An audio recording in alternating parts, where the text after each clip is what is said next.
We're now live, Chair. Okay, let's go. Members, welcome to the first meeting of the municipal year, Children and Young People Scrutiny Board. We'll do the agenda. Substitutes nominated for this meeting, and apologies for absence. Hi, Chair. We've received apologies from Councillor Ford and Councillor Lee substituting on his behalf. Thank you. Two members' interest. I'm going to read this out in full. I don't usually do it, but since that was the first meeting of the year.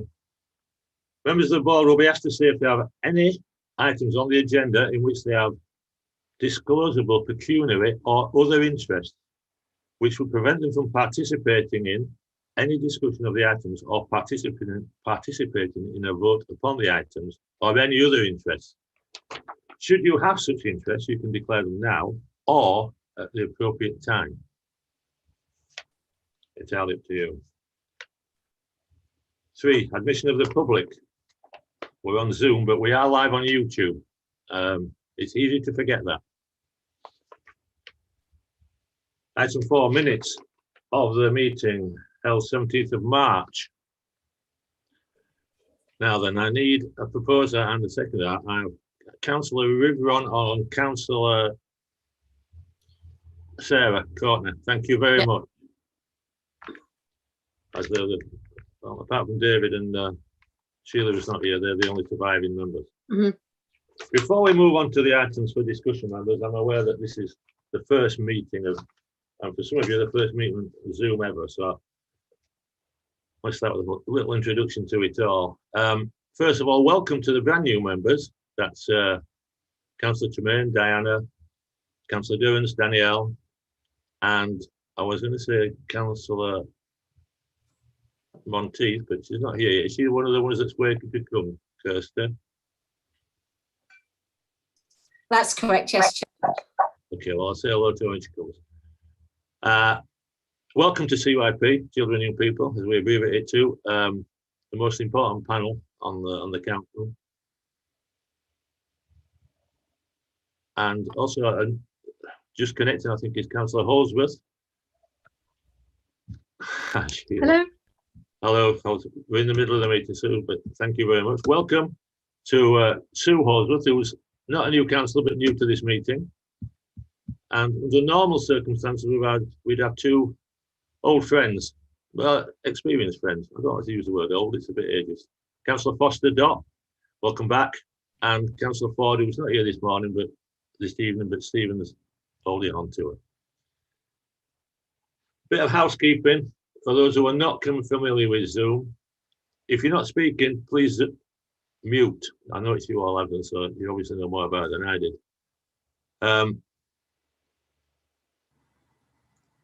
There's a chat function in Zoom that this meeting uses, not for chat, which is a bit off-putting. If you want to ask a question, just put a comment in the chat. Say, I'd like to ask a question, or question please, or could I comment, or will you please shut up, Chair, so I can get my words in before the football starts. Anything of that will do.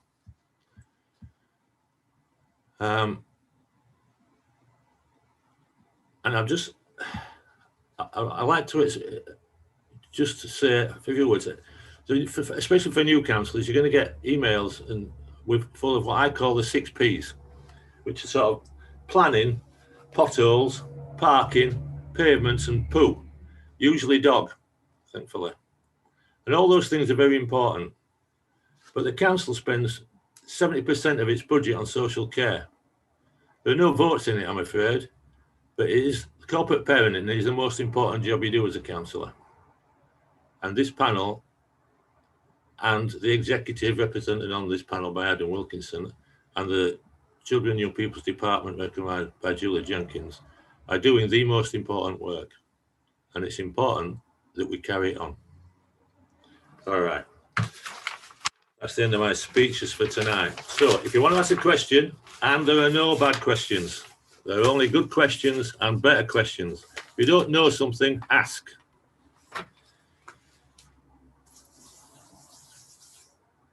Use the chat. Members, item 5.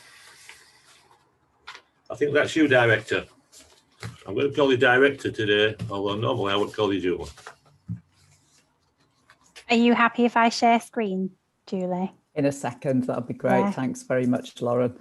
Good evening, members. I'm Julie Jenkins. I'm the Director of Children and Young People Services. It's really lovely to see you all here this evening, and a very warm welcome to the new members of Children's Scrutiny. It's good to see you all here. I've been asked by Councillor Raystrick to set out the priorities for the Children and Young People Services. And I appreciate sometimes, well, not sometimes, you know, when you're new to the portfolio or to the area of service, that we can talk in a lot of jargon. So what I'm going to try and do, although there are some technical things on the slides, is try and make it as plain English as I can do to explain, particularly to people who may not know a lot about children's services, about what the service is doing at the moment, what our priorities are for the year. But Lauren's going to get the presentation up on screen to share with you, and I'm going to ask Councillor Wilkinson to start on the first slide, and the first slide is actually around the first 6 months of Cabinet priorities, just to start us off. So I'm going to hand over to Councillor Wilkinson. Oops, sorry, Julie. Sorry, Adam. Councillor Downs, you say you have an interest to declare? I just think it's important that I declare it. So I'm the chair of one of the partner agencies that delivers early years provision in Halifax. So I noticed this was within the this is where I'm not sure if it's the right area, because it was within the kind of the drop down menu a bit. As well as that, I have 2 governor roles, and one of them is with an SEND specialism. So I just thought I'd better drop that in there. Sorry if I've disturbed you. No, you haven't. I'm not easily noted. Yeah, thank you. Thanks very much for letting us know. Off we go. Okay. Thank you, Chair. Do you want to move on to the next slide? Thank you very much. So firstly, just to say thank you for the words that you said earlier, Councillor Raystrick, around the importance of this and the work that we do, and I absolutely echo those sentiments. And I'd like to thank you and the rest of the scrutiny panel for your continuing challenge and support around what we do. And I think it's been really important that we've had that cross-party support to improve our children's services over a number of years now, and also that challenge at the appropriate time. So just to take you through sort of the priorities that Cabinet have come up with for this directorate.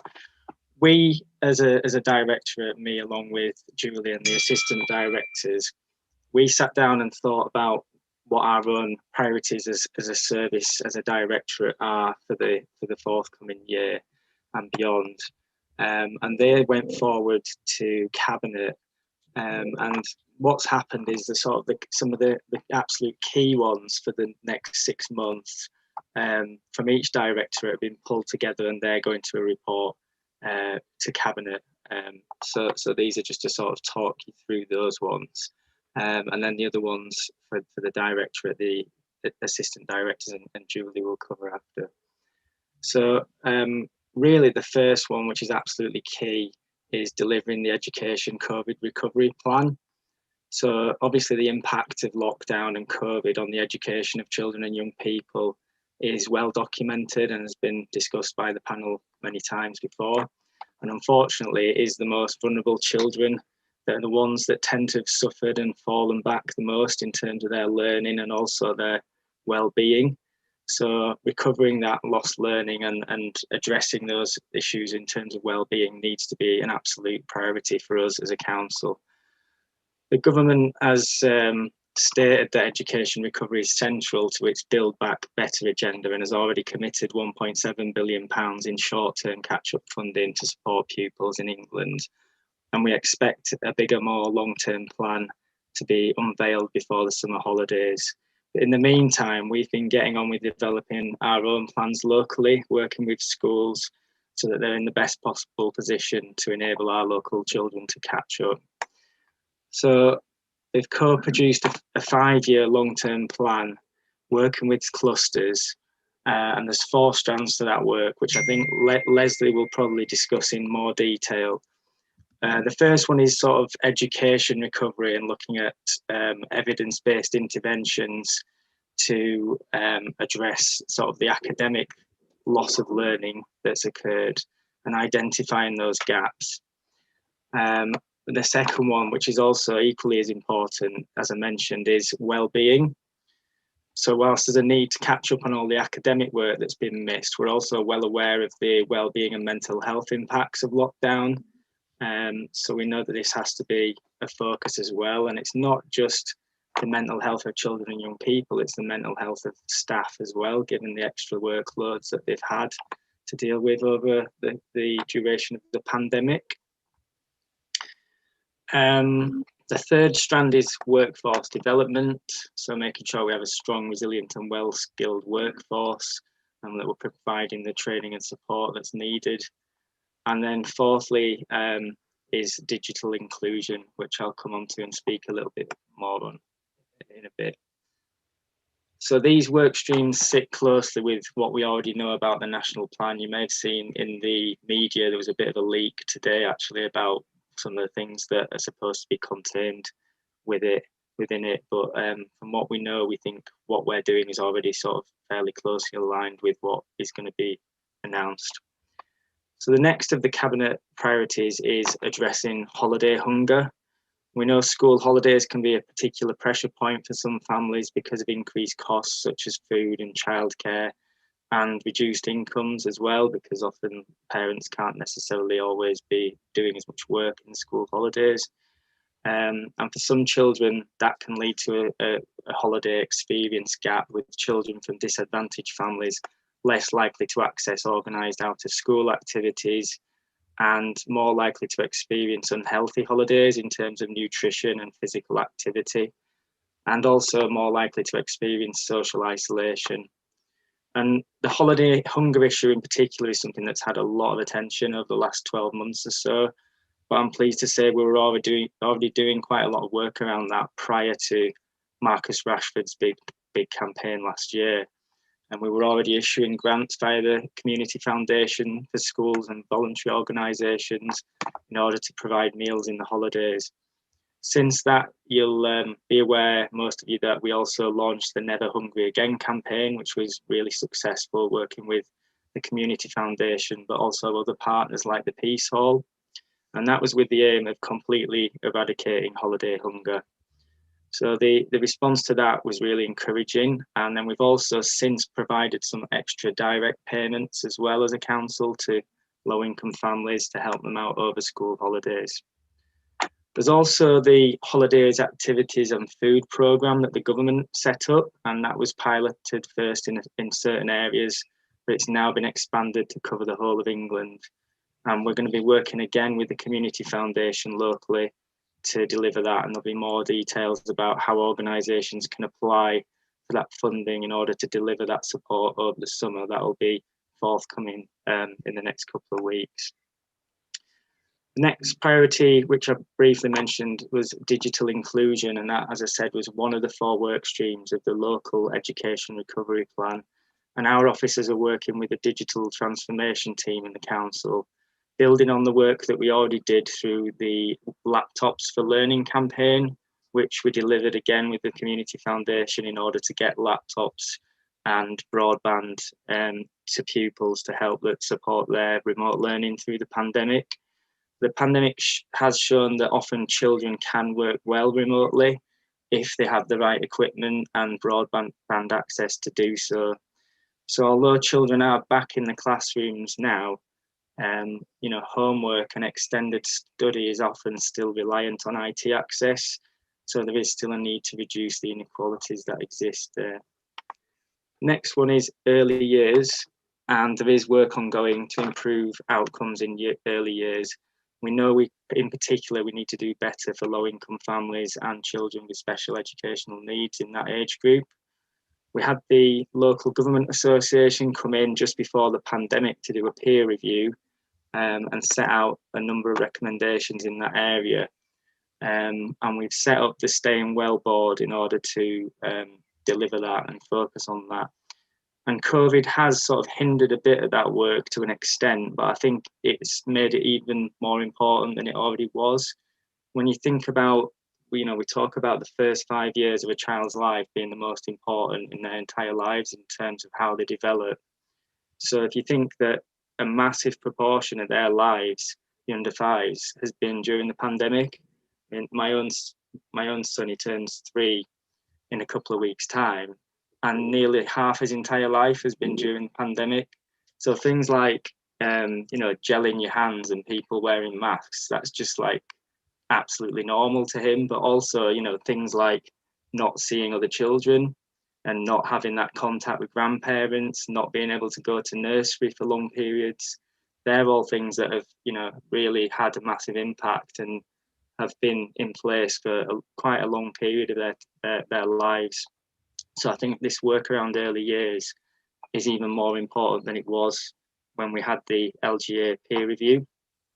And a key piece of work for the Staying Well board is developing a multi-agency speech, language and communication pathway, and that was highlighted as one of the areas we really needed to focus on in the peer review. Moving on is school places. So as a local authority, we have a duty to ensure that we have enough school places. And this has become even more challenging now that we've got the local plan and you factor in all the extra housing that's going to bring. And we know there's certain areas of the borough in particular that require attention, Brighouse being one and North Halifax being another. So the plans for a new secondary school in the Brighouse area are already well underway, with funding having been announced earlier in the year for that. But we also are looking at how we increase primary provision in that area, and also both primary and secondary places in North Halifax. And then finally, we're looking at how we improve outcomes for children with specialist needs and ensuring we have appropriate provision for them. So we're looking at whether our alternative education provision is sufficient and how we can increase capacity for more specialised SEND provision. And also both primary and secondary places in North Halifax. I can hear myself. And finally, we're looking at how we improve outcomes for children with specialist. Hello? Hello. Sorry, I could hear myself then for a minute. Yes, so we've just had another member join who didn't have mute on, so there was feedback, Councillor. Right, okay, I'll carry on. So we will be commissioning an external review of alternative provision to include social, emotional and mental health needs and reducing exclusions, because we need to be confident that our children are in the most appropriate settings for them, and ensuring also that we have the right outreach support. And Leslie would stress that this is not because we're not happy with what's being provided by Whitley, but because we want to ensure that we have the right range of support available. So just to close, I just stress that we do have a really long list of priorities as a directorate, and the assistant directors and Julie are going to cover them now. But this was just the sort of the ones when it was really drilled down by cabinet. So it's quite a heavy education focus, but I think that's basically because we're just acutely aware of just how much damage has been done in terms of pupils' learning and well-being in what's been an unprecedented time. So I'll hand over to Julie, I think, next, who will take you through the next slides. We have a few comments first, if you don't mind. Can we lose the slide, Lauren? I can't see the screen. Okay, that's better. Councillor Lee, Stephen.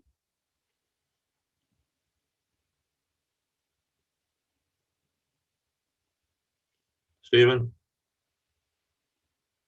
you'll have to unmute yourself.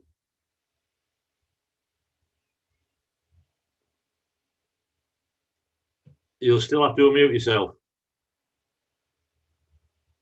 Can everybody hear me? Stephen? Hello? This isn't going well, is it? He seems to be having some trouble, Chair. Well, we'll go to you, Helen, first, then. You have a comment? He's managed now. Oh, okay. Good. Hello, can you hear me, Chair? You can now, Stephen. Yes, thank you. Yeah, well, I have got something going wrong. I've lost the picture, but if you can hear me, it's probably a bit late to mention this now, but when Adam started speaking, his slide referred to the first 6 months, and the paper that I've been looking at all day and sort of finding my way around says the first 100 days. And I just wondered if anybody else had noticed and whether this had confused things for them, because it did for me. And maybe Julie's going to go through the original paper, which is the first 100 days. But it was great to hear what Councillor Wilkinson has to say.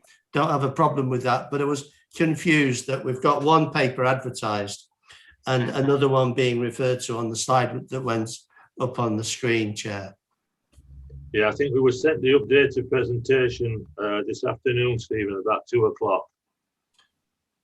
So okay. I mean, that's disappointing. I didn't see it, and so I think 2 o'clock in the afternoon is a bit late if that's what happened. But I was unaware of that. Thanks, Chair. Apologies, Councillor Lee. I put the presentation together. And I was working on the first 100 days that the Cabinet had talked about, but they hadn't finalised their priorities. So Councillor Wilkinson contacted me over the weekend, and that's when I amended the presentation this morning to send out to you. So apologies for that. And I've changed it to what the title says now, which is around the Cabinet priorities for a longer period of time. That's what Councillor Wilkinson has taken you through. So I apologise for any confusion. I am going to cover the social care aspects that were on that slide, and they're going to come up later on as I go through the Assistant Director for Early Intervention and Safeguarding's presentation. Julie, I don't think apologies are necessary, but you can understand. I can. Given what you've described and what I've described, I was doing something else entirely today. And I didn't expect to be here anyway. So it was very, very difficult to get up to speed with that. I felt like it was a bit of a waste of time. And now my picture's gone off as well. It's not a good night for me thus far, but looking forward to hear what you have to say. Okay, thank you. Let's hope it improves. Helen. Thank you.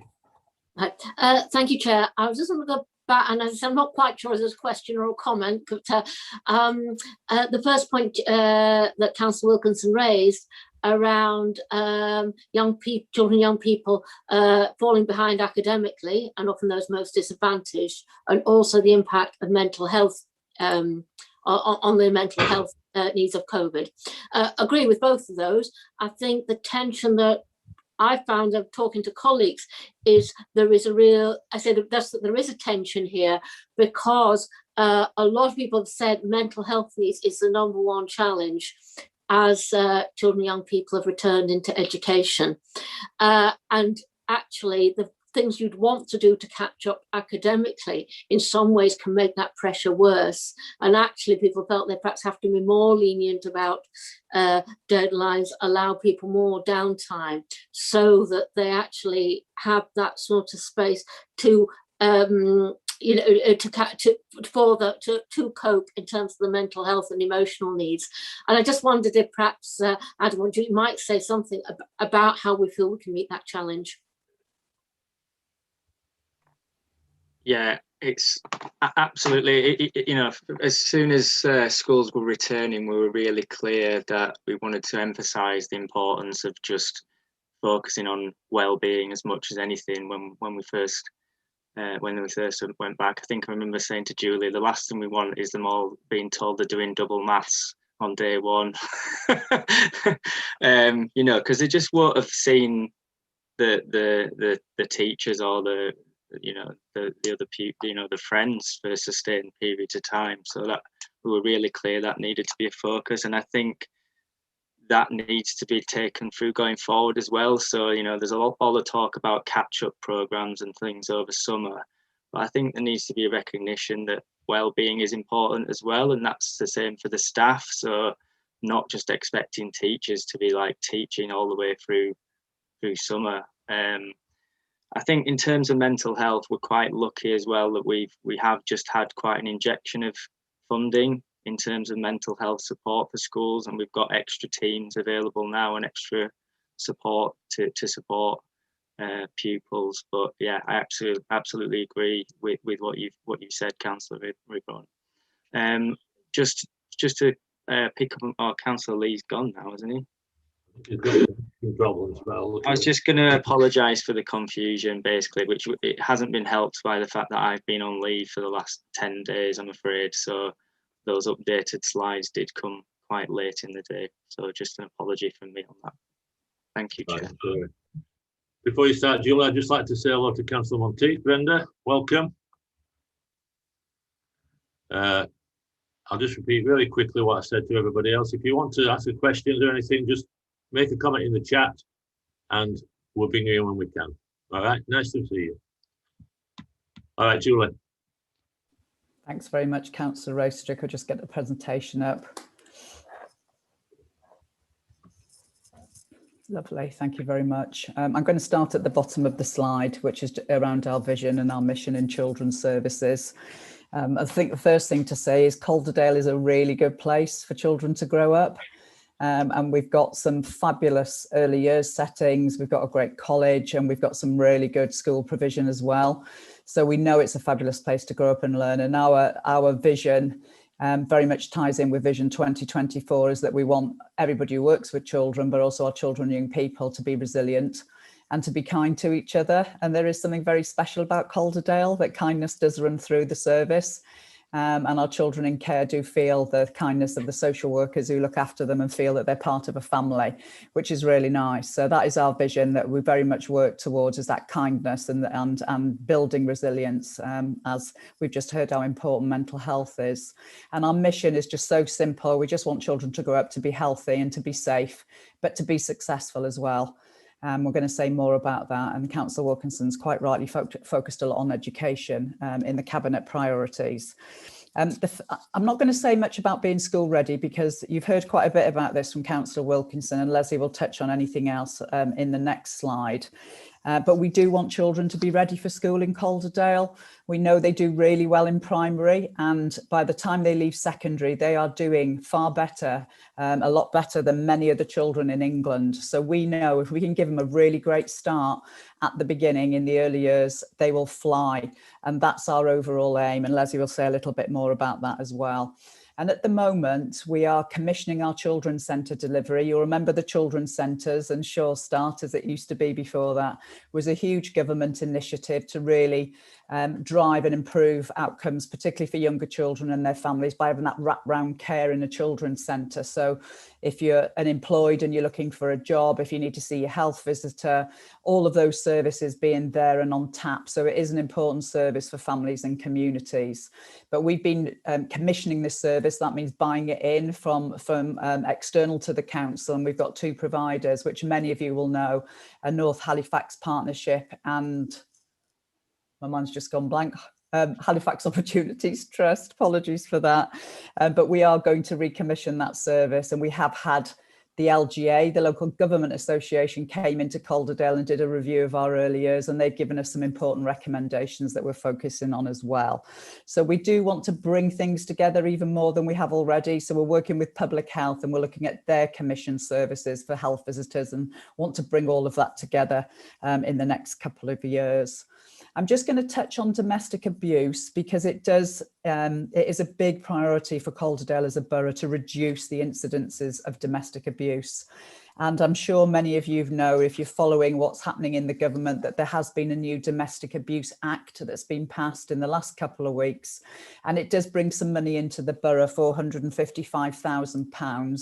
And that money is to make sure there's more and a choice of safe accommodation. We're very lucky in Calderdale that victims, we do have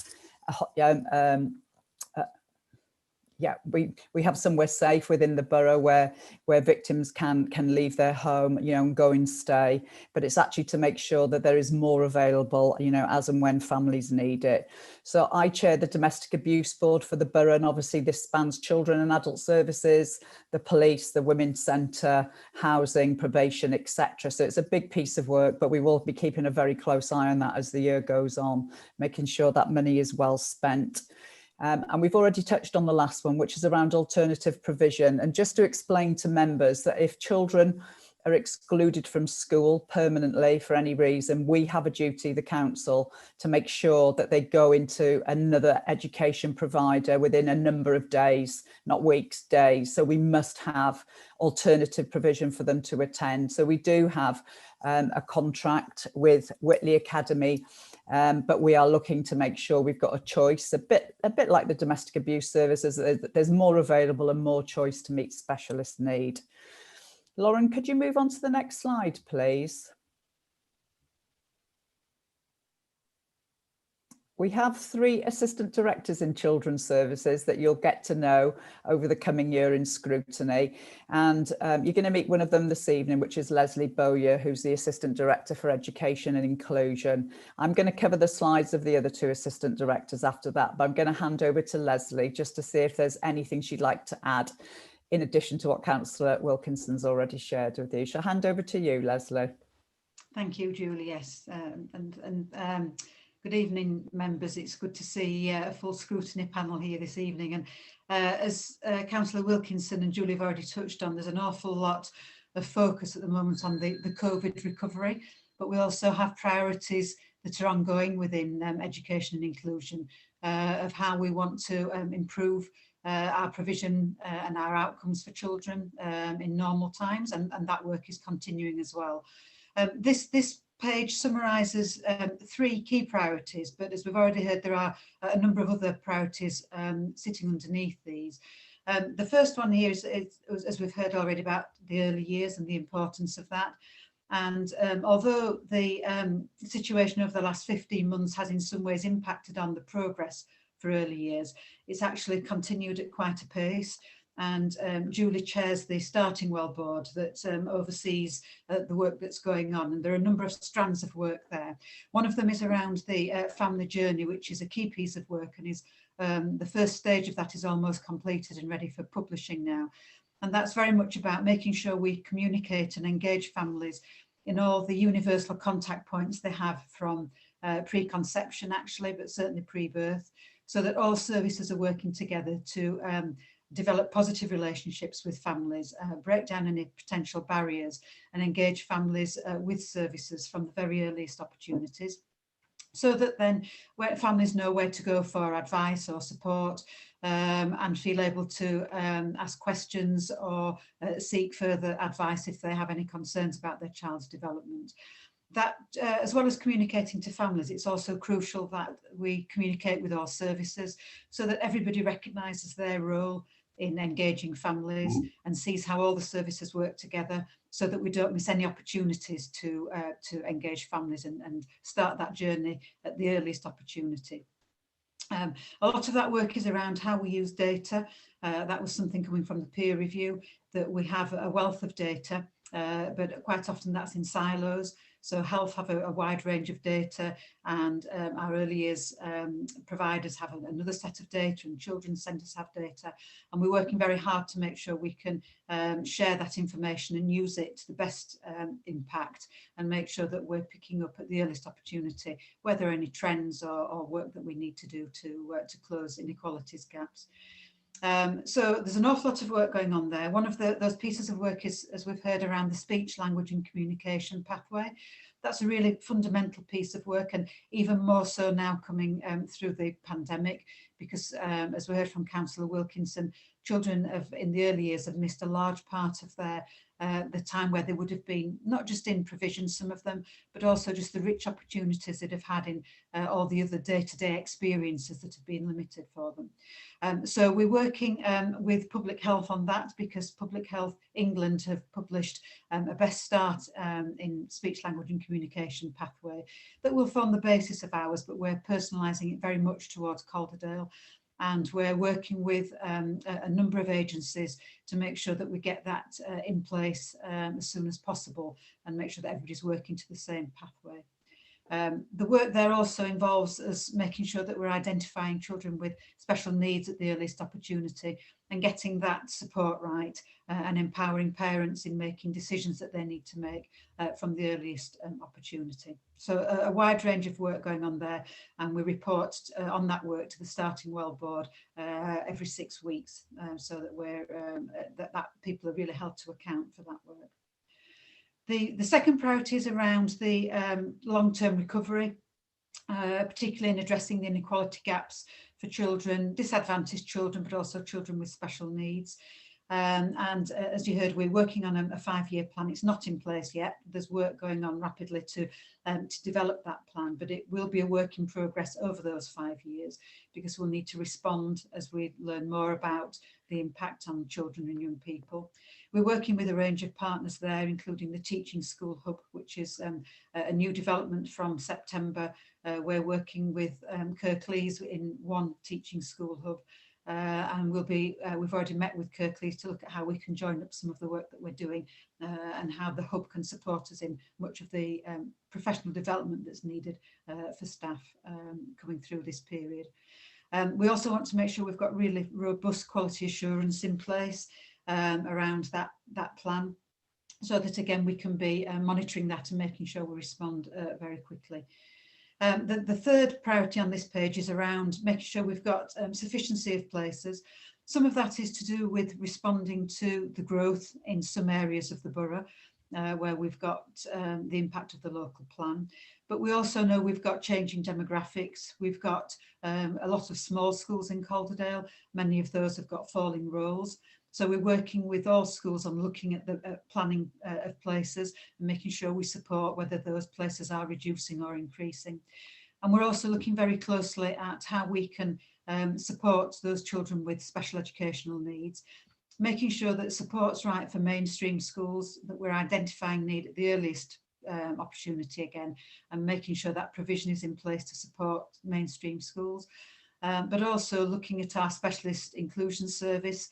That's now moved to sit under the Education and Inclusion Services, so that we're all together, and we're doing place planning with our head teachers of our special schools. We've got a meeting coming up with them, so that we can look at how we can make sure we've got provision right in mainstream, but also sufficiency of those specialist places, because we're in a very fortunate position in Calderdale that we've got some really excellent special schools, and we want to make sure that we can build on the expertise that we've got there to make sure we've got sufficiency of places.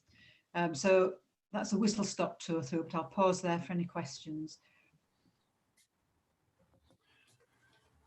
Can we remove the slide, Lauren, please? Thank you.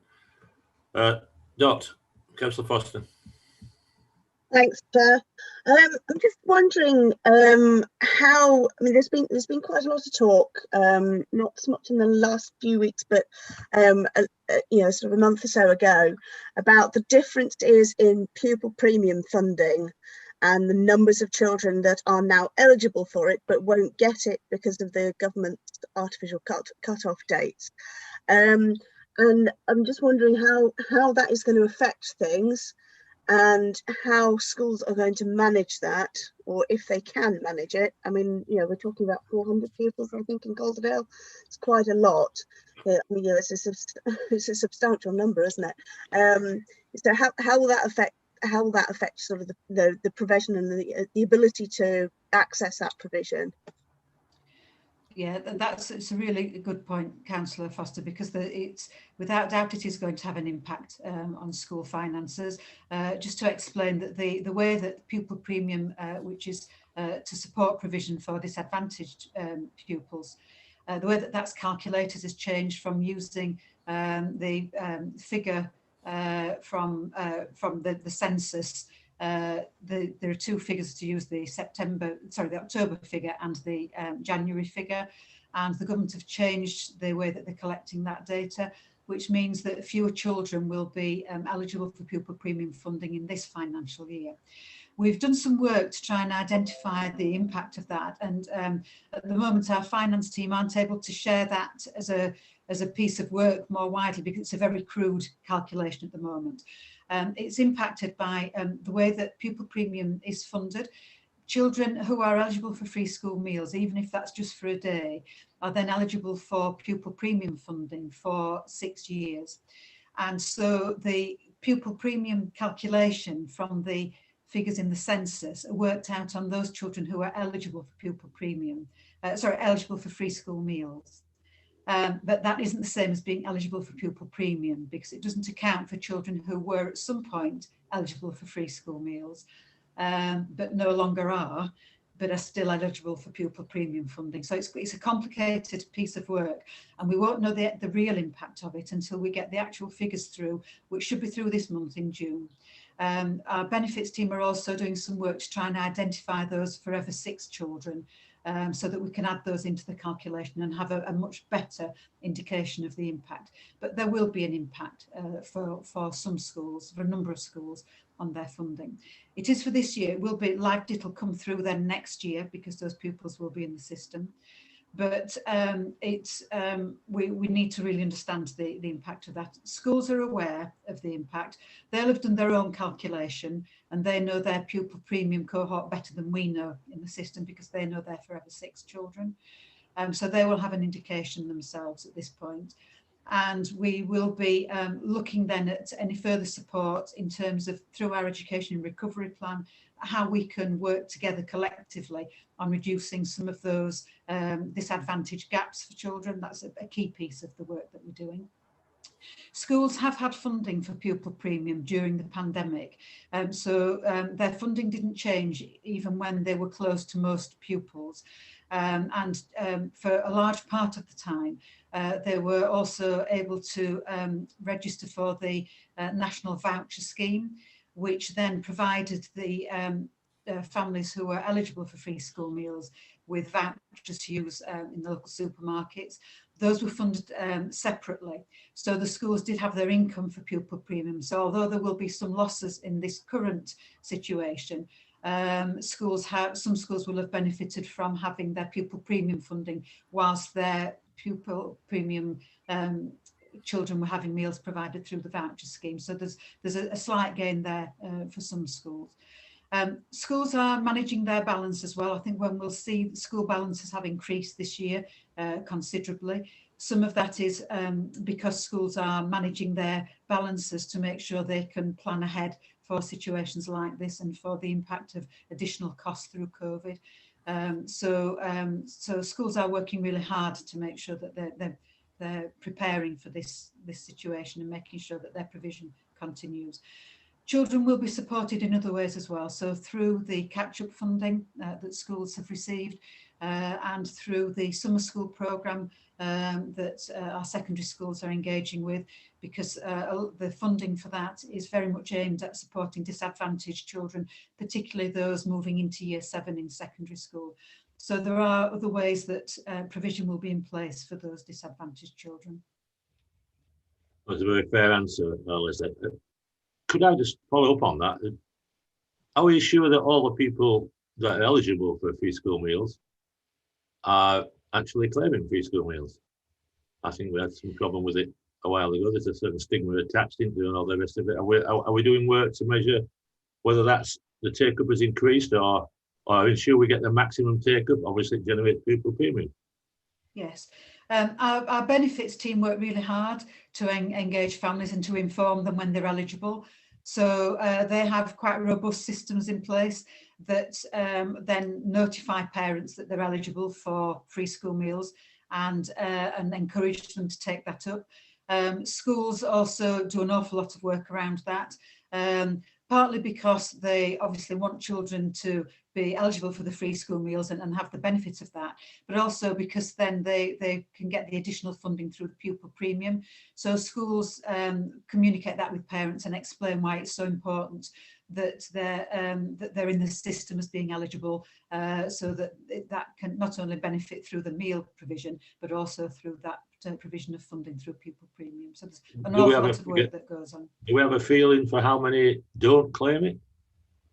I don't have a figure at the moment. I did ask that of our benefits team recently, and at the time they were just doing their year-end close down. So I'll come back to you on with a figure on that, Councillor Raystrick, because I know that's something that they are looking at. I think that'd be a very interesting number. Thank you very much. Next, Julie, you're in charge. Can I ask a question, Oh, please, sorry, Chair? Sarah. Yes, of course you can. I missed you there. That's okay. Thank you very much. Welcome everybody as well. It's really nice to see everybody here. And thanks, Adam and Julie and Leslie. Leslie, I've got a sort of fairly specific question about specialist inclusion services. So I know that they can be sort of quite dynamic in terms of sort of numbers. And specialist inclusion services is also services for children with autistic spectrum conditions and hearing impairment, visual impairment, and physical disabilities. Or it used to be. I'm presuming it's still much the same. So I'm just so I know that, having worked in that field, that can be quite a dynamic change, the numbers, and so the provision. And I understand that's what you're sort of looking at to make sure that the provision is correct. I suppose what I want, my question is that how much of an impact has COVID had, and the fact that we've all been sort of like, you know, massively in disarray, and you know, sort of like everyone's working really, really hard to make things work as best they can, but how much has that sort of the dynamic nature of how those numbers change and what provisions needed, how much has that been affected by COVID, and is everything sort of all right in that sort of specialist inclusion services field? Yes, that's an area that we are reviewing at the moment, because we're aware that the specialist inclusion service, that the structure of that hasn't changed over recent years, when even pre-COVID the needs were changing across Calderdale. So it's really important that we get that right, and that we have a really dynamic and agile response to the changes in needs going forward. So that work is looking, it's certainly not about cutting any costs. If anything, we're actually investing more money into our specialist inclusion services, but it's about making sure that we've got more frontline practitioners able to support schools and support children and families, to respond to the growing need, particularly around the autistic spectrum, because we've seen a growth in that area, and our services haven't changed, as I say, over recent years. So we very much want to be able to respond to that. So even pre-COVID, that was the work that was underway. And we're now, there'll be a paper coming to Cabinet, hopefully in July, that will set out the specialist inclusion service consultation around the restructure of that service, so that we can respond and get that right. We have seen an impact of COVID, and what we've seen is that some children actually, particularly those on the ASD spectrum, recognise that they coped better at home than some of them cope in the settings. Although actually it's really important that they are in the settings, because it's about supporting them in developing to be able to cope in society and to be able to manage them as they prepare towards adulthood. So it's really important that we get that right. But some of them have struggled coming back into school. Some children with special needs were in school throughout the whole of the 2 lockdowns when there's been restricted access. But again, some of those have then struggled as numbers have increased, as the restrictions have been lifted and all children have come back into school. So there's been a lot of work from schools themselves to support those children. And also we've done some work through our special needs coordinators network. That didn't meet for a while, up until the autumn term, but we've got that up and running again.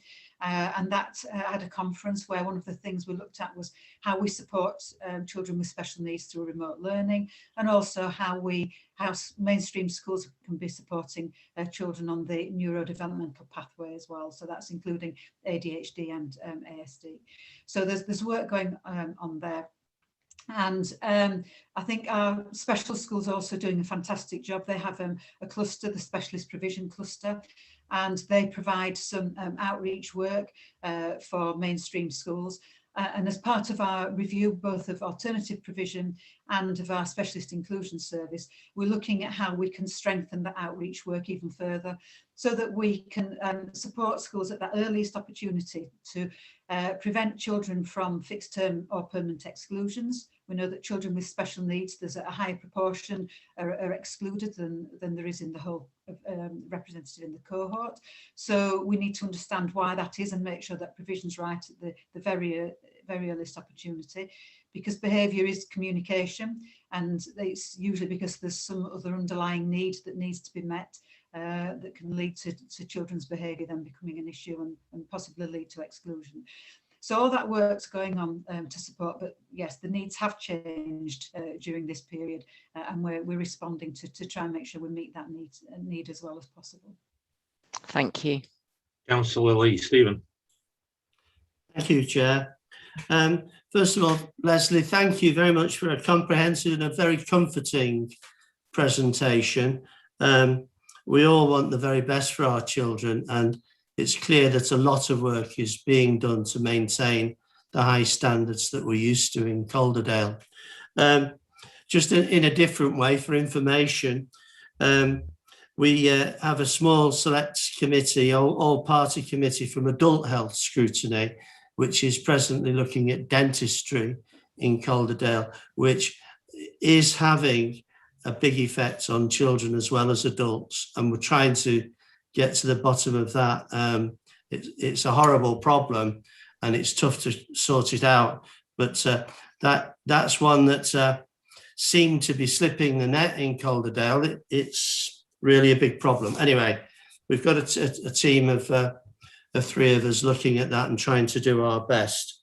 And although, you know, there's often been criticisms of government funding, it is good to hear in the presentations we've heard this morning from Adam about £455,000 from the government for domestic abuse. And on the summer meals, I think it was 950,000 for that. And we've heard about vouchers during COVID. So at least there's 1.5 million extra coming in direct from the government to help with these problems. And I think it shows that everybody shares these difficulties and wants to do the very best that we can to deal with them. So thanks, Leslie. Keep up the good work. Thank you, Councillor Lee. And just on the dentistry thing, that is something that is part of the Starting Well Board as well as looking at. Sorry, Chair. Go on, Leslie. Just saying that the Starting Well Board is one of the things that is looking at is oral health as one of the areas that we need to be addressing as well as part of the whole range of health measures that we're looking at. Thank you, Chair.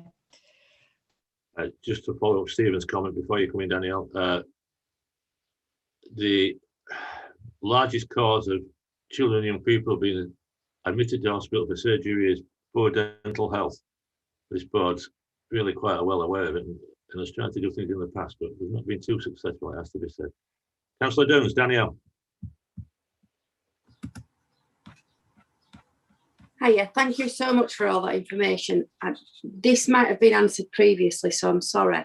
I'm thinking around particularly the SEND provision, and just wondering if there's anything that's specifically put in place for transitioning, particularly around the year 7. I know you've mentioned about the summer clubs, but if we're considering just how difficult some of our children who are neurodiverse find transitioning, if it's a new setting more so, I'm just wondering about, I know there's been issues around cross-party bubbles and things that are already going to be a difficult thing. So just kind of, if that's been considered in order that once they start again in the academic year, we're not having to catch up with that settling in programme. Thank you, Councillor Durrans. And yes, transition is a really key aspect of the education recovery plan that we have in place for all children, but particularly for those with special educational needs. It's quite a complex area because our children from primary schools move on to a number of different secondary schools from each primary school, and our head teachers in primaries would like a consistent approach to transition across all schools. But our secondary schools take from a very large number of schools, including from out of authority, and it's not as straightforward as having one one clear plan that's consistent. So we've done some work with a working party that Public Health have advised, and so that we can put in place a set of principles to help transition for all children. And we're looking at all ages, so transition into early years, into primary school and primary to secondary, and secondary to post 16. But the focus has been on year 6 to year 7, and there's been work looking at what that looks like for children with special educational needs. So they have individual plans put in place. Our special schools, the primary and secondaries have worked together on looking at transition between them. But there are also children, obviously, in mainstream school with special needs who also need carefully planned transition. So that's one of the things that Public Health have advised schools on. We have a safe education group that meets weekly, and transition's been one of the things we've discussed there, and our special schools and alternative provision and mainstream are all represented there. So there's been a lot of work around that, but it will be a difficult time again, because we need to make sure that we're not crossing bubbles. We're still living very much with COVID. We're still closing bubbles in schools, and we can't afford for children to be crossing from one school to another and bringing it back. So we're looking at ways of around that. Some of that will be transition right at the end of the summer term, so that children perhaps aren't then returning to their primary school and possibly then risking the spreading the infection there. But there's a whole range of work going on. Okay, thank you. Julie, is it now? Yes, if we can go back to the presentation, please. Thanks, Lauren. Just going to move on to the commissioning, contracts and quality slide. Thank you. Jill Holbert is the Assistant Director for this area, and Jill works to both myself and to Ian Baines, who is the Director of Adult Services. And what we've done in the council is to make sure that we commission as many of our services that we're pulling in from outside the council. It's all together under one team. So Jill's job is to make sure that when we do recommission the children's centres, that offer and the service is right for families. So I'm not going to cover that. We've done it in quite a lot of detail this evening, and I'm not going to cover the new domestic abuse services either. I've touched on that earlier. In the middle column, you'll see, and you'll hear this if you're new to Scrutiny quite a lot, about care closer to home. We want children placed in the borough. We always want children near their families and their friends and their local schools if at all possible. But we are also in a situation nationally where there just aren't enough placements to meet all of the need. And sometimes if children have specialist needs, they may have sexually harmful behaviour themselves towards other children, that we do have to look outside the borough for an external, what we call an external placement. And within Jill's service, we're going to have an external placements team, and their job is to find the best quality care that we can buy as near to Calderdale as possible in homes that are rated good by Ofsted, which in the current situation is no mean feat. But that's their job, and that's what they will do. They will support the social work teams when a child needs to come into care. And overall, our aim is to reduce our reliance on external provision. And it's fantastic that the council has supported us with 1.57 million that was agreed at the last cabinet, and then at full council. They had cross-party support for us to develop 2 new children's homes of our own within Calderdale, within the borough, and we're working on that at the moment with colleagues in asset management, so that's fabulous. So just moving on to the last slide, please, Lauren. The last slide is around keeping children safe in a nutshell. We call it early intervention, early help, if you like, for families, all the way through to if a child needs to come into care and to be removed. And this area is covered by Rob Murray, who is the Assistant Director for this area. And I'm going to start from the right-hand slide and work through, because it makes more logical sense. But the first part of this on the right-hand side is around families getting the right support at the right time. We do have what we call a front door to children's social work services. And next to that front door, we do have an early help team. So if a family can have help at an earlier point, they are actually diverted off from the front door. They don't go through the social work service. Social work is a specialist service, but it's also a stigmatizing service. And if we can help families stay out of that need for more specialist intervention and help them, we will. So what we do have on at the front door is quite a lot of resource from West Yorkshire Police working alongside us. We have youth workers in there, we have staff from the youth offending team, and what we're starting to see is a change in the way families are helped at an earlier point. So we have quite a number of hundreds of families who are being helped through that partnership work and that partnership team. Moving on to the middle block, this is around recruiting and retaining more foster carers. If within everything we do, we can't keep children safe within their own families and they do have to come into care, we want them to live in a family. That is our priority, and most children do live in a family, live with foster families and foster carers that we recruit. And again, this is an area where we compete with the private sector. So we want Calderdale foster carers for Calderdale children. That's our strap line. We've done quite a lot of work on our marketing this year, and anything you can do as councillors to get the word out to communities and people who are in contact with you about have they ever thought about fostering, and debunking some of the myths about what you have to, you don't have to be married, you don't have to have certain things that people think you do to be able to foster. And there's a lot of information on our website. So our aim is to increase the number of our own foster carers and decrease the number where we have to buy that care in from an external agency. The last area is around expanding residential care, and residential care is only for a very small number of children. And last year, Children's Scrutiny spent quite a lot of time looking at the outcomes for that small cohort of children. We do have children where we buy in care, but they're in Calderdale Borough. But we do have 15 children who we buy in care who are outside Calderdale Borough. And you've looked at that in a lot of detail last year and assured yourself about how those children are doing on an individual basis. So as I've said, we've got the funding there to start developing 2 new homes, which will reduce the number of children who are outside the borough and allow us to bring them back to be near their families and friends. I'm going to pause there, Councillor Raystrick. That's the end of the presentation, just to see if there are any additional questions at all.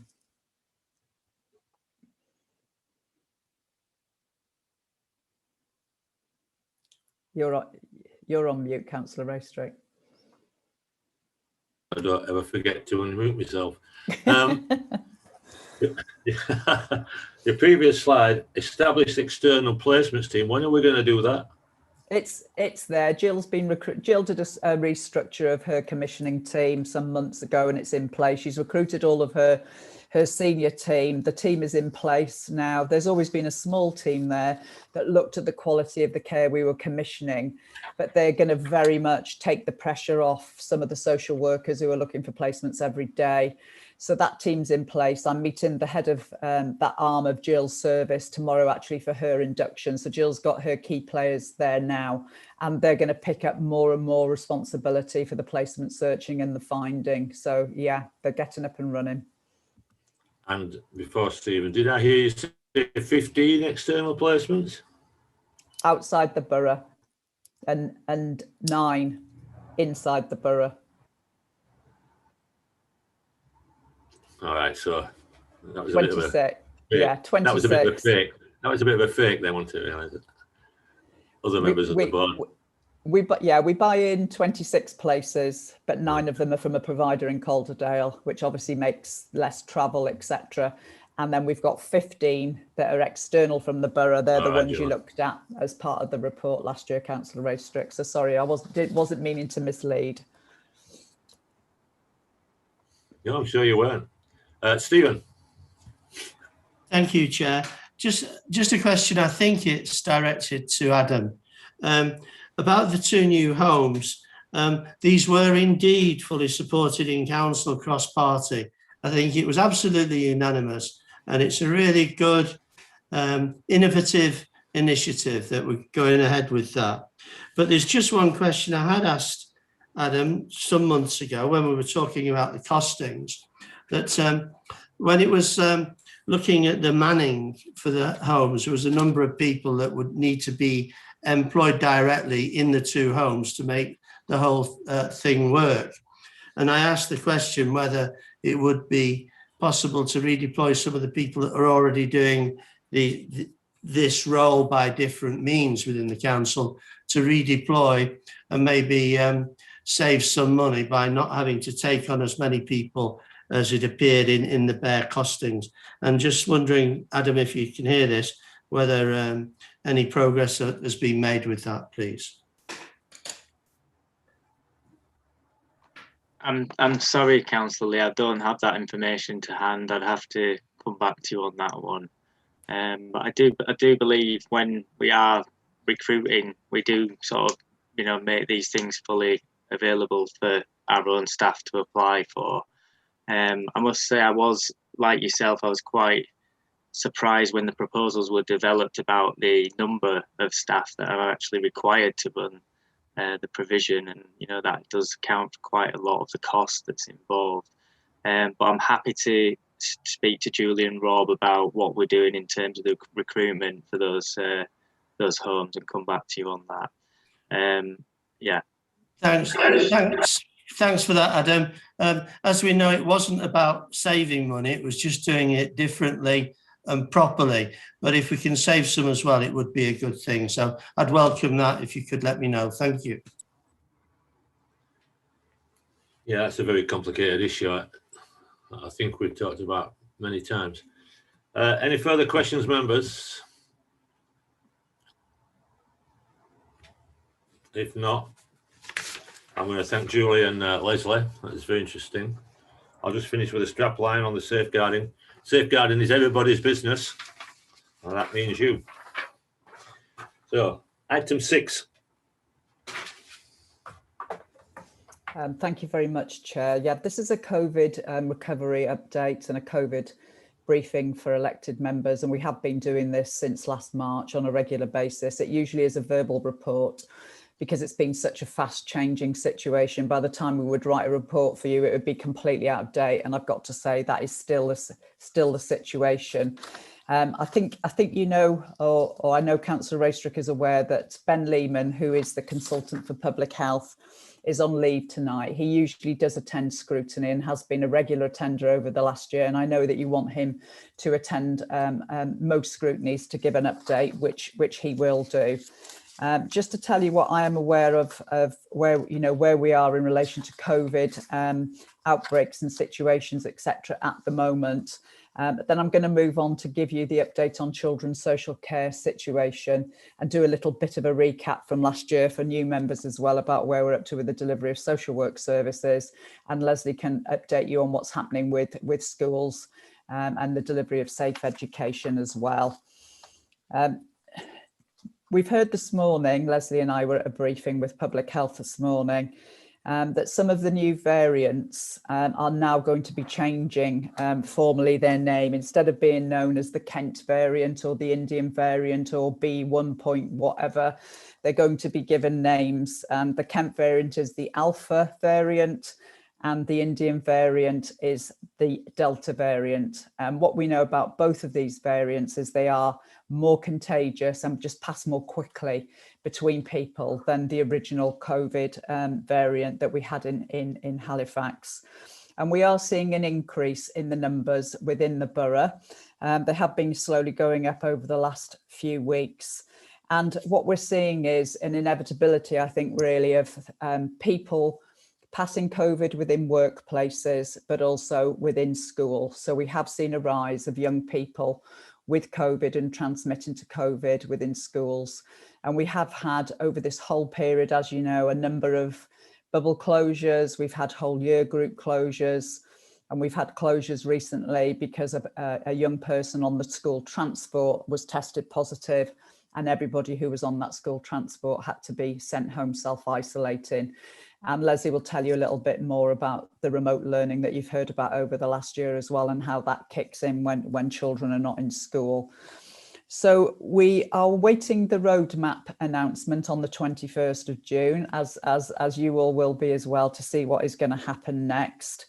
And we know that travelling abroad is a very dynamic situation, and we are advising our staff really to think very carefully about where they are holidaying, particularly over the next coming months, looking at the green and amber and red situation and the need to self-isolate. So what we're doing is we're working with asset management around looking at safe accommodation for staff who are in the majority working at home, not all of them. I'm going to say a little bit more about that shortly. So we're working on looking at kind of more modern, flexible ways of working. And you heard directly from the social workers last year. They came to Scrutiny and spoke to you themselves about how their working practices have changed. I'm going to touch on those in my overview too. So a lot of people are working at home, but we are making a slow and gradual return as restrictions lift to the office. So that's the update just generally on COVID, Chair. I'm just going to move on to children's social care in particular. Just to remind Scrutiny members, social workers are key workers. If you remember at the start of the pandemic, there was a lot of publicity, a lot of guidance around who was a key worker and who wasn't a key worker, and all of the social workers were designated key workers straight away in children's services. So what that means is they've worked right the way through the pandemic.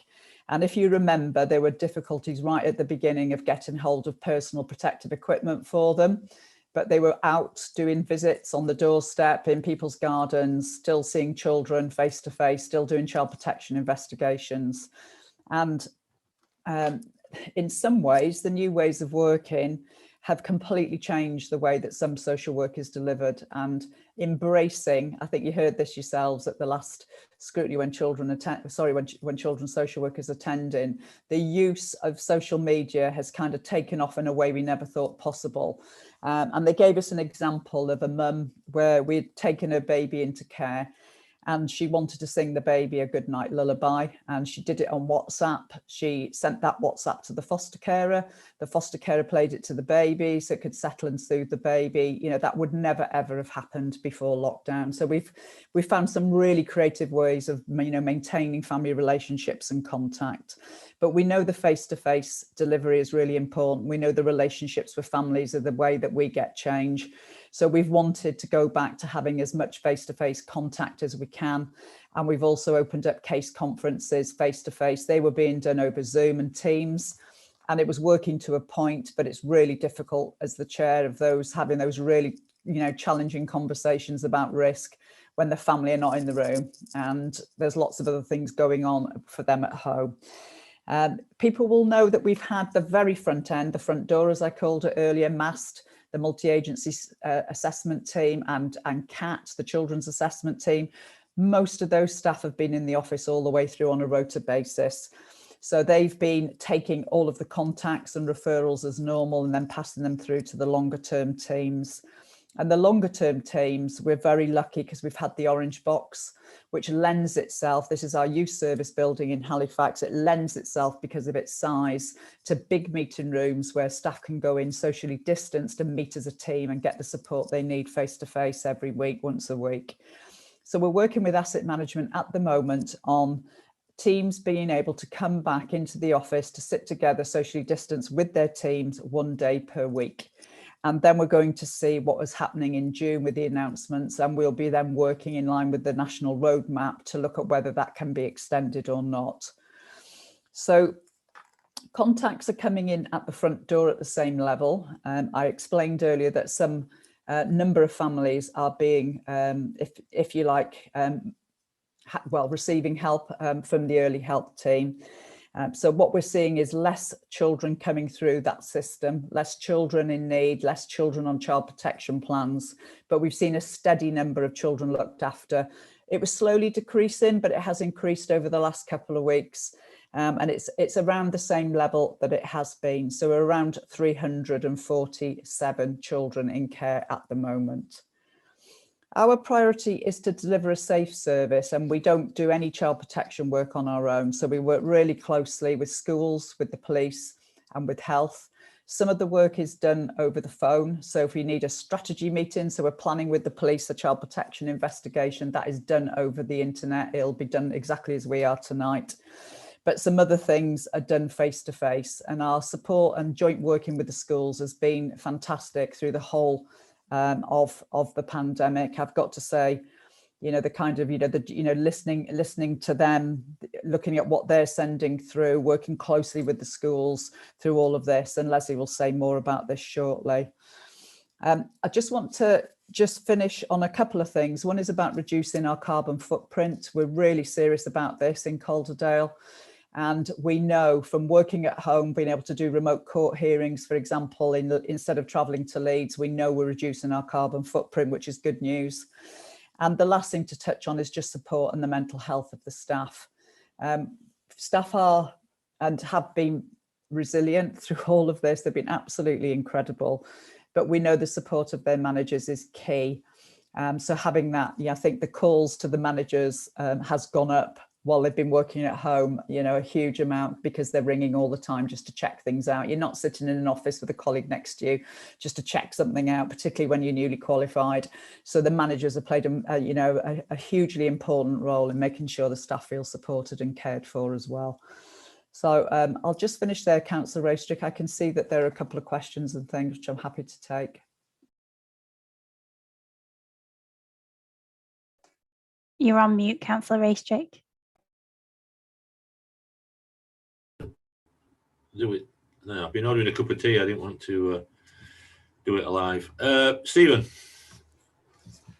Thank you, Chair. Just a question for Julie, please. I think we'll all be aware that in Calderdale, the numbers for infections for young people aged 12 to about 17, and the ones that are going to school every day, are rising, whereas many of the other indicators are falling dramatically, as we know. So it was just to ask the question, really, Julie.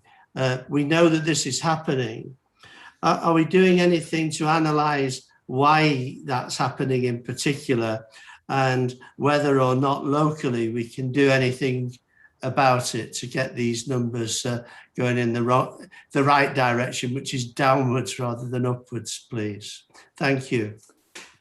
Yeah, I'll just ask Leslie to come in. I've said a little bit about it, about the transmissibility of the new variants, Alpha and Delta in particular.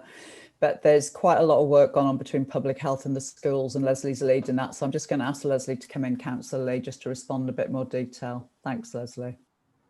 Thank you. Yes, I think there are a number of factors here. One is that we've had a really strong uptake of testing in our secondary schools.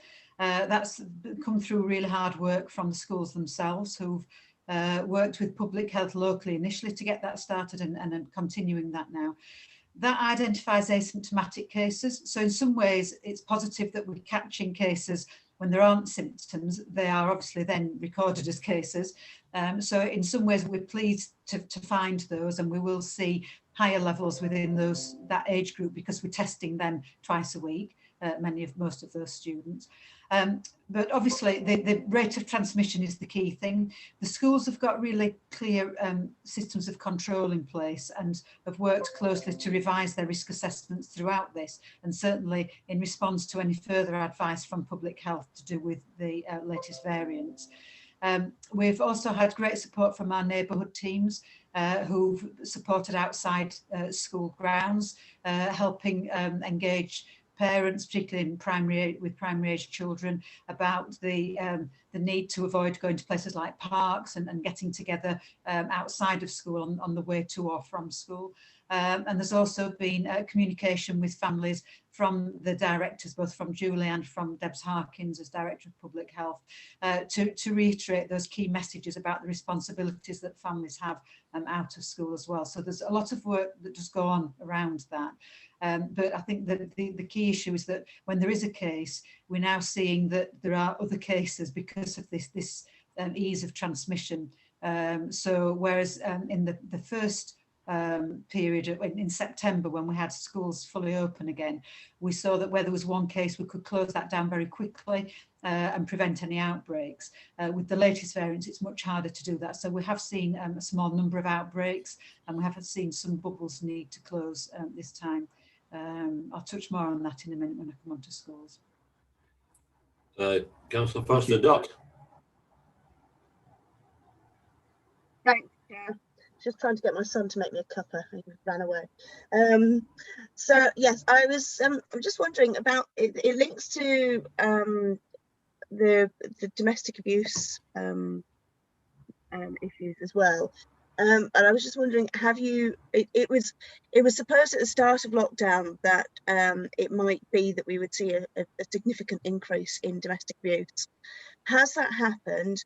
And has that then gone on to lead to more children either in the looked after services or sort of having a social worker involvement?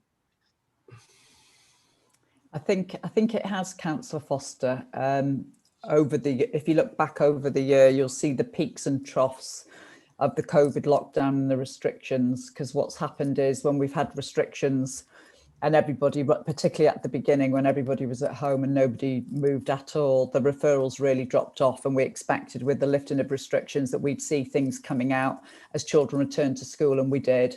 And after the first lockdown lifted, we saw some quite nasty domestic, some quite complex domestic abuse cases in families where we hadn't known the family before, and they just kind of came in out of the blue. And we saw that after the second lockdown as well, that we've seen these kind of peaks and troughs. Since we've put the early help team in, we haven't had a subsequent rise, if you like, in the number of children in need or the number of children on child protection plans. The number of children in care has stayed steady. I don't think that is to do with domestic abuse. I think it's more to do with the slowdown in the court work. So if we're waiting for an adoption order, we can't get a court date at the moment. You know, there's some young people that are waiting, and discharge of care orders just weren't happening. They weren't a priority. So we've seen a little bit at the end of the kind of, the exit plans, if you like, from out of care have slowed down. So I think our numbers have stayed steady because they're coming in but not leaving at the same rate. But I don't think we've seen a huge flow through of work. Obviously, we've got the police there in the early help team. We've also got the domestic abuse hub that meets every single day. Looking at the, those who are medium and high risk, and then the interface with schools as well, and making sure that schools are informed of what's come in, and to make sure we've got eyes on those children as well who might have experienced domestic abuse in the home the previous evening, but we haven't seen the flow through in the way you described. We've seen it ebb and flow over the last year, but at the moment, no. That's reassuring, I think. Thank you, Julie. It's a really interesting answer, Julia. Given the numbers of referrals cases that turn into referrals that we heard reported at the last meeting, I'm sorry for the members who weren't there, in that you seem to have said to Councillor Foster there that domestic abuse has gone up, and yet case numbers and referrals haven't. Ours have gone down, I think, if I remember the numbers, 30% and 40%. It's an issue around the front door that is making me a little bit uneasy. Anyway, Leslie, is it? Yeah, we'll move on to Leslie. Yeah, and the school situation and education. Thanks, Leslie. Thank you. Yeah, so as we've heard, we're still living with COVID in schools. We monitor attendance, and at the moment, our latest figures are about 92% attendance, which we haven't got the latest national figures yet, but the last one we had in January was at about 87%. So we're working really hard with schools to make sure that all children who can be in school are. We did see a bit of a lull after Easter. We had 2 quiet weeks, and then since then the number of cases have increased. Our public health team have been fantastic throughout this period, really supporting schools well. And what they do is they look at wherever there is a case, they look really carefully at each individual one. It's not just a case of the bubble having to close. They determine which children need to self-isolate and avoid closing bubbles wherever they can do. But we have had to see a number close more recently. As we've heard, the testing is helping us in that it's identifying cases, but that then does lead to some children needing to self-isolate as a result. So remote learning is continuing. Schools have learnt an awful lot over the past 15 months, and they're able to respond very quickly with their remote learning offer. We've had some cases where we've had students in year 11 or year 13 in their what would normally be exam years, but some of their assessment years, who've needed to self-isolate, and the schools have worked really closely with those students, particularly around allaying anxieties about not being in at such a key time. We have a safe education group that meets every Wednesday with representatives from different schools attending that, and with public health there. That meeting's really key in helping us make sure that we communicate really well with schools, but very important that we hear from them what the day-to-day issues are that they're facing, and we look to find solutions from that. A lot of that work is around communication and making sure we're communicating really consistent and clear messages. One of the things that we have looked at recently is the use of face coverings. The national guidance on that changed recently, and we were told that secondary school children no longer needed to wear face coverings in school. Our local public health team deemed that, given that we're seeing an increase in the rise of cases, and particularly that we're seeing the 11 to 16 group being the group with the most number of cases, that it was prudent still to wear those. So the advice is for those to be used. Not all schools are doing that. Some are in multi-academy trusts that span across different authorities, and some of the schools decided to ask people to wear those face coverings in communal areas but not in classrooms, but they all have risk assessments in place. It's been a very busy time in schools, and as we've been hearing earlier, the well-being of our staff is really crucial for us. They've been under immense pressure since last March, and that's continuing. Our secondary colleagues have been going through the really robust assessment process to make sure that they've got lots of evidence to support their assessments of students in exam years this time of year. Those grades have now been submitted. There is an appeals process. The students will get their results in August. There are two dates, the 10th of August and the 12th of August, when A-level and GCSE levels will be provided to students. And then there's an appeals process in place to support them, and the schools again will be providing lots of support for young people during that time. I've already touched on transition. That's been an extensive piece of work, and that's ongoing, because we want to make sure that we get that right for children. But it is an area I would say has created some tension for some schools, and some frustrations about the differences in the approach that some secondary schools are taking, but I've explained the reasons behind that. Another area that's been key in this time has been educational visits. Visits have been allowed, residential visits have been allowed in line with the current restrictions, which has meant that some of our primary schools have been able to proceed with their year 6, it usually is, their year 6 residential visits, but some haven't been able to, and that's been really difficult for the staff involved and for the students involved, and also for parents who've then perhaps had a difficult choice as to whether to let their children attend a residential visit when they may have anxieties around that. But schools have worked really hard on their risk assessments with the providers of the residential visits, and some of those have been able to take place really successfully. So that's another positive to add to a number of others. Final point is that we are monitoring staff absence. We've touched that we're very concerned about staff well-being. One of the ways we try to look at that is through the daily staff absence figures that we're collecting now.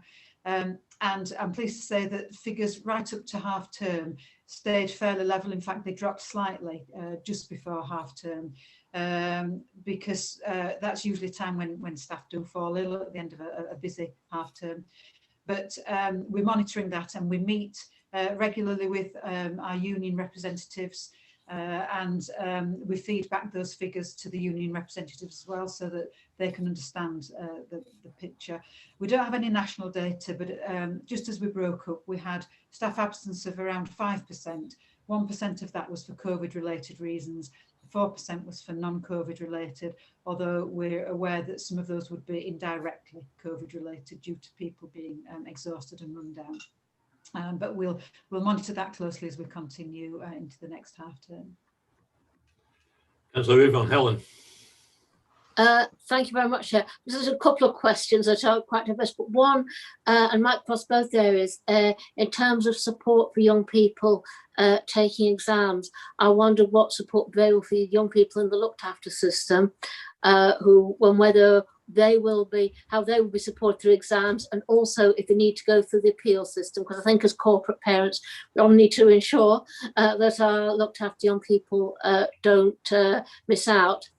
And perhaps one other slightly different question, and that is, I wondered, for young people who will turn 18 and maybe progress in university, about take-up of the vaccine. And I know schools have been working closely with public health, and I wondered if they will be supporting and encourage young people who, as they reach 18, to take up the vaccine. Shall I come in, Julie, there, first of all? Yeah, in terms of our children looked after, there's been really focused work with them throughout the whole pandemic. Our virtual school coordinators work closely with schools, and certainly when it's results day, they will be in contact with schools to look at the results of all our looked after children, and to look also at where there may need to be appeals and supporting with that. Each of our schools has a designated teacher for children who are looked after. They know their children well, and they work closely with our virtual school. So I'm confident that there will be robust procedures in place there to support in that. And also, we also have a cohort of children who are electively home educated, and we've also done some work to ensure that they can have teacher assessed grades with evidence around that to support them, and we'll be providing support around the appeals process there as well, and also tracking them through into post-16 to make sure that they're engaging in education, employment or training, as we do with all our students. In terms of the vaccination, yes, I think there will be a really clear communication. We haven't had any as yet that I'm aware of around our post-16 students and the vaccine, but that's something that we discuss weekly meetings with our health colleagues about the communication around vaccinations and how we can ensure that we're maximising the take-up of all ages who are eligible for the vaccination at the moment, and making sure that we maximise the take-up of that. So I'm sure that there will be really robust procedures in place there to support those young people.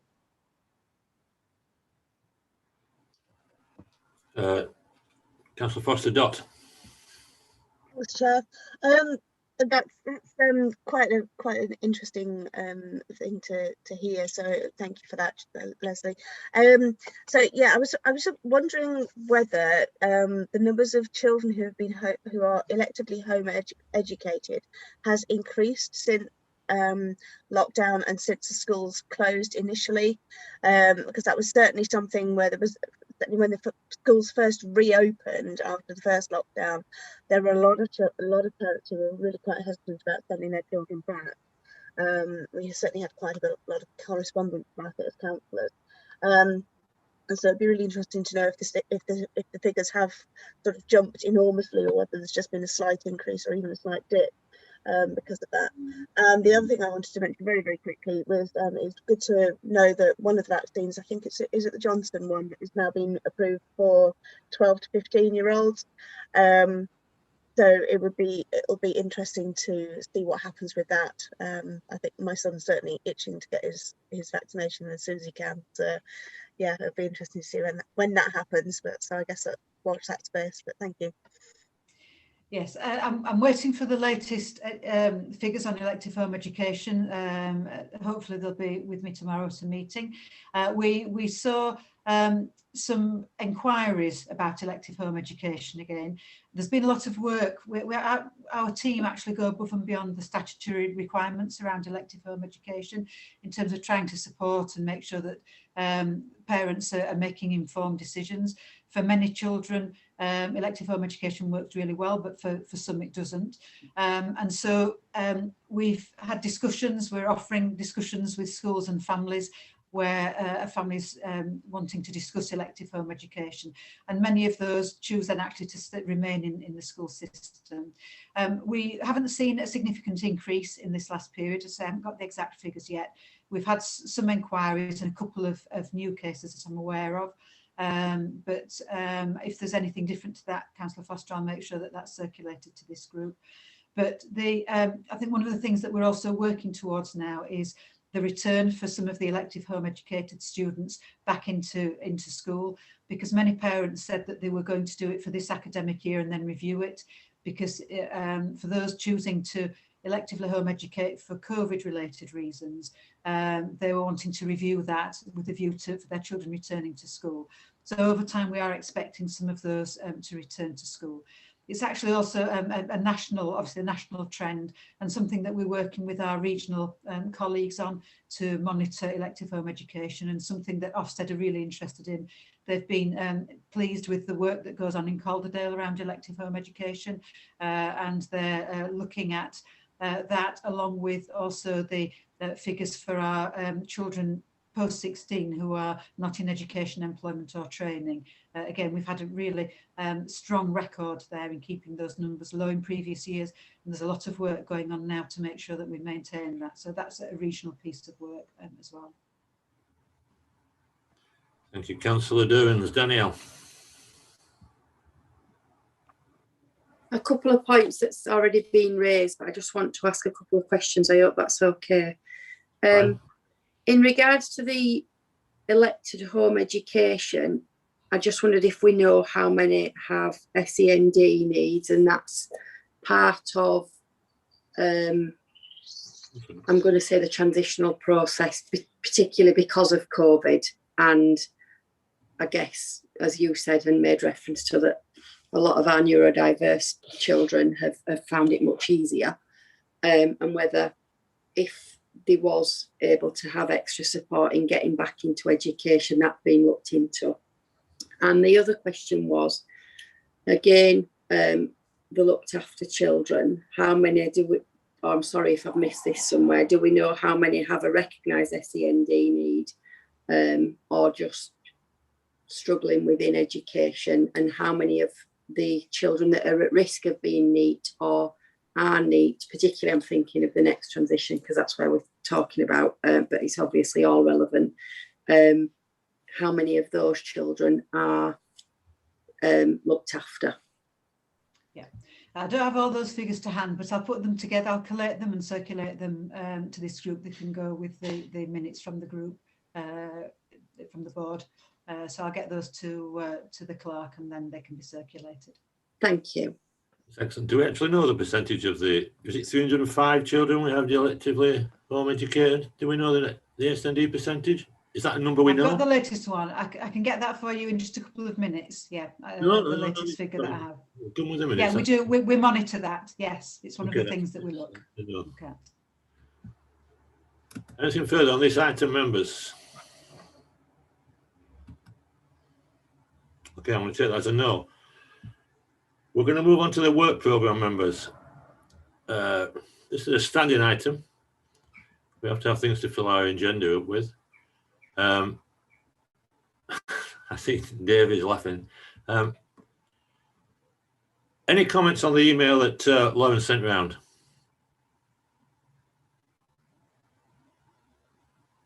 Okay, I'm going to leave it to me then, anyway. Lauren, you can comment. Oh, Sarah, sorry, I missed it. I was just going to say, Councillor Courtney wants. Yeah, sorry, I was no, it's fine. I was desperately trying to get the, and it was just quicker to put my hand up. Sometimes trying to type something into the chat feels like it takes too long. So sorry about that.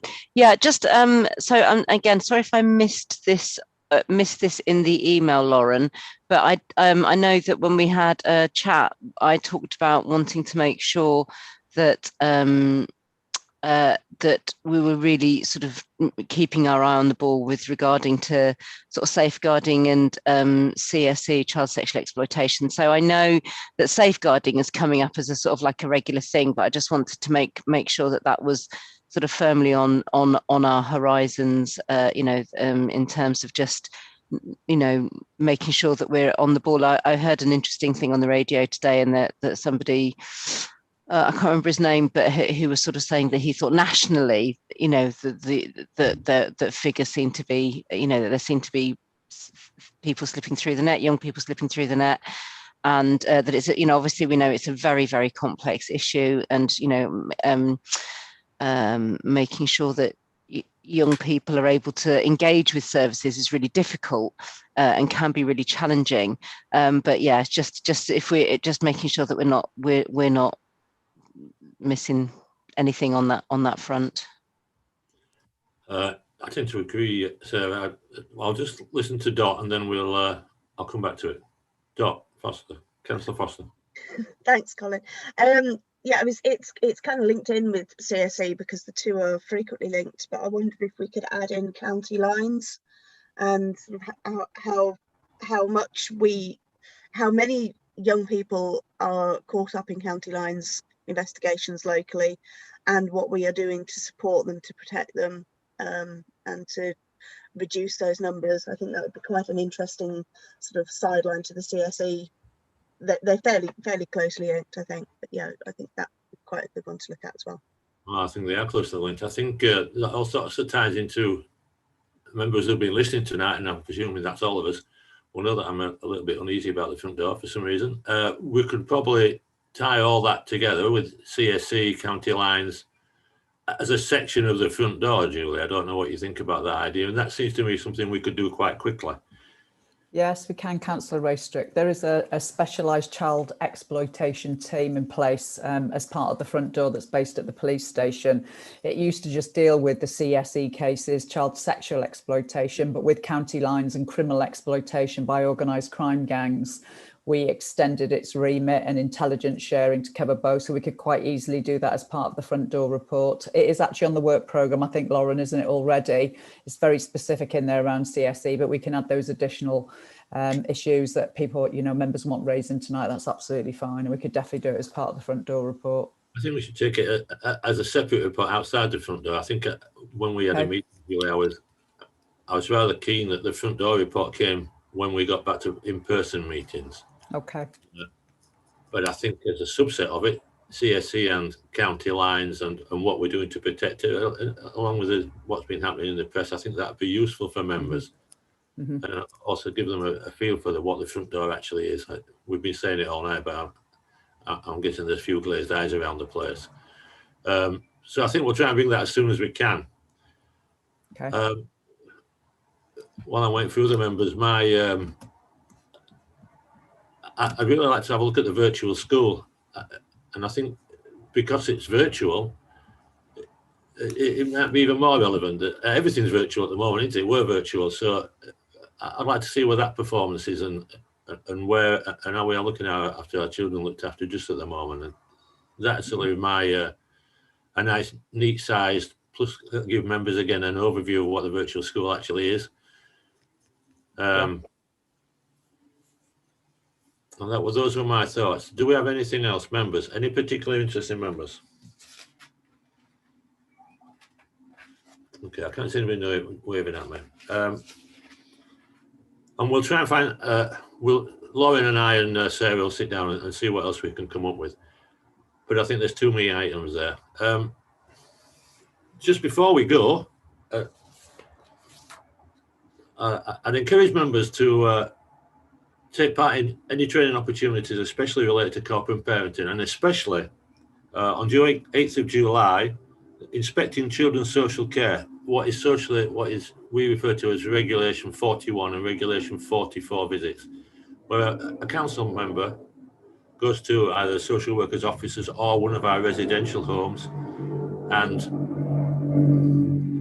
just goes and talks to people, gets a feeling for what's going on. The training, as I say, is on July the 8th. I would say I'm a Regulation 44 visitor for one of our residential homes, and I find it very rewarding. We sometimes sit in these meetings thinking, we're not making any difference. And when you actually get to the coalface and you talk to the people that are actually being affected by this, plus the staff that we have there, you get an entirely different picture. It's a very rewarding experience, and for doing a bit of training, it's only once a month of a couple of hours, and it also fulfills your responsibility of being a corporate parent, and it takes you away from potholes for a bit. July 8th, contact Amanda. She'll be contacting you, no doubt. Anything else? Ooh. Thanks, Dot. That's very good of you. As I say, I think it's very rewarding. Gives you a really good insight.